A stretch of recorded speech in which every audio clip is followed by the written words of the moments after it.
विष्णु, मेरे पास आओ बेटा। जी बाबूजी, मैं यहीं पर हूं आपके पास। एक दिन तो सबको जाना है, मेरा भी वक्त आ गया है। लक्ष्मी, तुम भी मेरे पास आकर बैठो बेटा। सुंदर कहाँ है? भैया बस पिताजी पहुंच रही होंगे, रास्ते में हैं। वो भी आ जाता तो ठीक रहता। तुम्हें एक जरूरी बात बतानी थी, कहीं उसके आने से पहले मेरे प्राण ना निकल जाएं। ऐसा ना कहें पिताजी, आपको कुछ नहीं होगा। भैया भाभी आते ही होंगे, आएंगे, जरूर आएंगे, लेकिन मेरे चले जाने के बाद, और आते ही अपना हिस्सा मांगेंगे। अच्छे से जानता हूं उन दोनों को। तुम दोनों बहुत भोले हो, वो दोनों एक नंबर के चालाक हैं। खैर, अब जो मैं बताने जा रहा हूं उसको ध्यान से सुनो। मैंने इस तरह बंसीलाल सीधा सुरख सगार गए और उनकी बात अधूरी ही रह गई। विष्णु और लक्ष्मी फूट फूट कर रोना शुरू हो गए।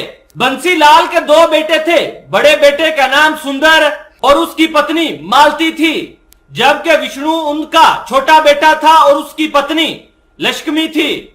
बंसीलाल हमेशा ही विष्णु के घर रहते थे। विष्णु और लक्ष्मी उसकी खूब सेवा किया करते थे, जबकि सुंदर और उसकी बीवी को बंसीलाल की जो जमीन थी हमेशा से उसका लालच था। जैसा कि बंसीलाल ने कहा था, उसके बाद सुंदर और उसकी पत्नी वहां पर पहुंची।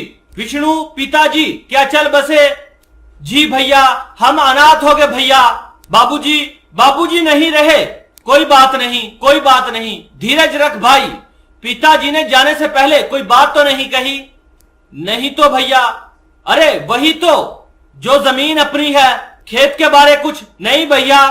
हाँ ठीक है, तो आप दो ही तो भाई हैं, दोनों आधी आधी जमीन बांट लें।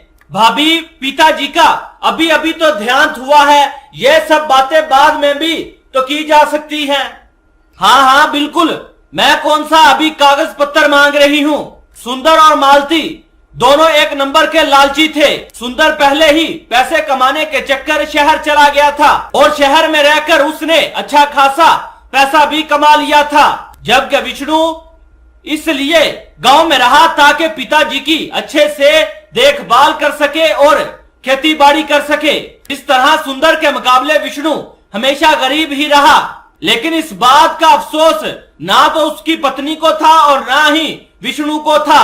दोनों ने मिलकर बंसीलाल का बहुत अच्छे से ख्याल रखा था और उन्हें कभी कोई कमी नहीं होने दी। जबकि सुंदर अमीर होने के बावजूद एक किस्म का लालची और कंजूस शख्स था। उन्होंने जीते जी बंसीलाल की एक दफा भी खबर नहीं ली, लेकिन मरने के बाद हिस्सा लेने चले आए। हा पिताजी। हे विष्णु, अब तो सारे काम निपट चुके हैं, अब तो मेरी छुट्टी भी खत्म होने वाली है, तो आओ अब जरा बंटवारा कर लेते हैं। भैया, बंटवारा करना जरूरी है क्या?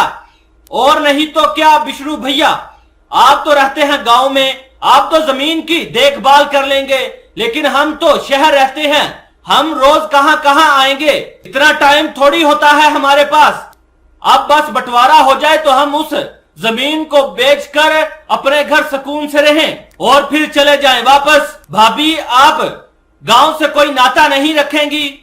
लक्ष्मी, अब गांव क्या करना, पहले पिताजी थे, इस वजह से आना जाना हो जाया करता था, अब क्या करना है यहाँ आकर? मालती और सुंदर ने अब जिद ठान ली थी, बंटवारा तो अब होकर रहेगा। और बंटवारे से ठीक एक दिन पहले, सुनिए। हाँ बताओ। मेरे पास एक कमाल का आइडिया है।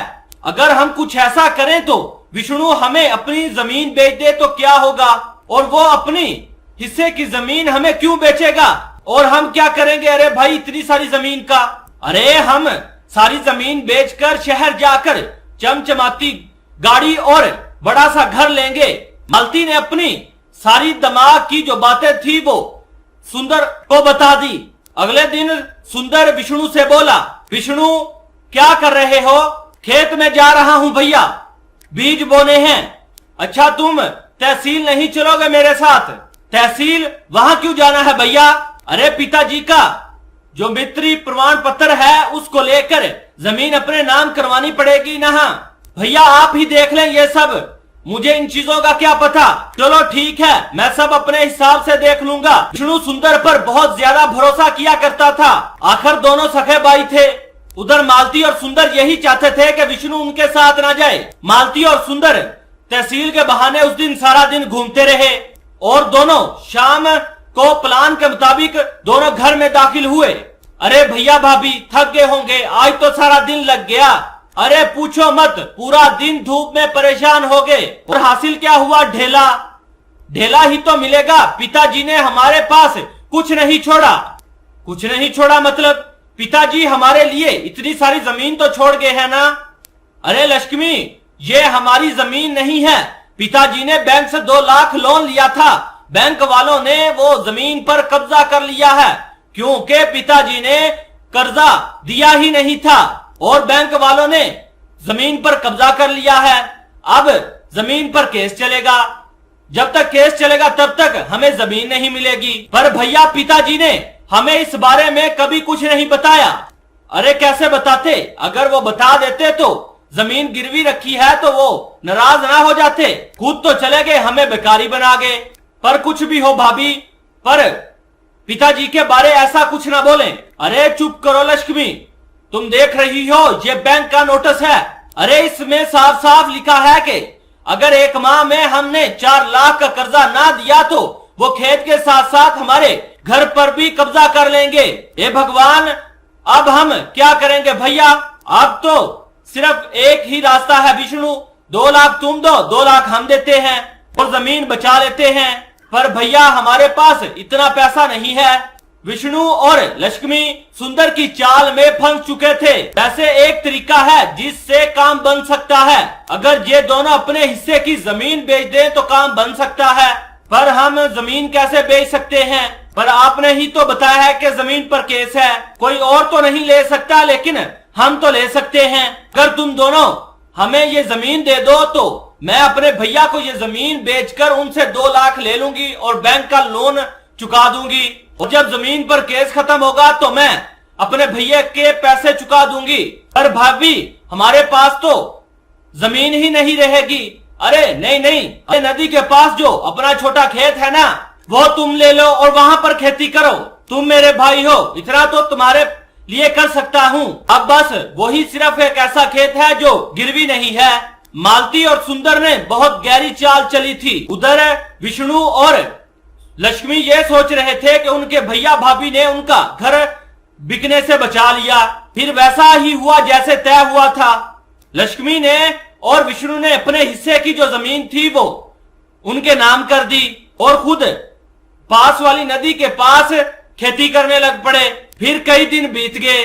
मालती और सुंदर सारी जमीन के मिलने से खुश थे तो विष्णु और लक्ष्मी भी अपने घर बच जाने की वजह से मुतमिन थे। तो वो कहते हैं ना कि जो जैसा बोता है वैसा ही उगता है। एक दिन नदी के पास वाले खेत में, लक्ष्मी इधर आओ इधर आओ। क्या हुआ जी?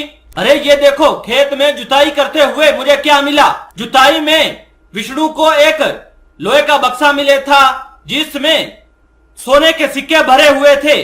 फिर ठीक उसी वक्त बाल्टी के घर के ऊपर घंटी बजी। ये घर सुंदर का है? जी हाँ। आप कौन? जी हम सुंदरता बैंक से आए हैं। आपके पिता बंसीलाल ने हमसे 4 लाख का लोन लिया था। उन्होंने सिर्फ उसकी 3-4 ही किस्तें दी हैं। हम आपकी गांव की जो सारी जमीन थी उसको अपने कब्जे में ले चुके हैं और उसकी नीलामी करेंगे।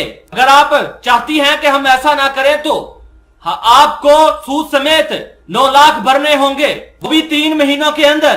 सुंदर आए तो उन्हें ये बात बता देना। मालती को समझ नहीं आ रहा था कि आखिर ये सब क्या हुआ, लेकिन अब जाकर असल मायने में हुआ था बंटवारा। जिसने जो बोया था उसे वही मिल रहा था।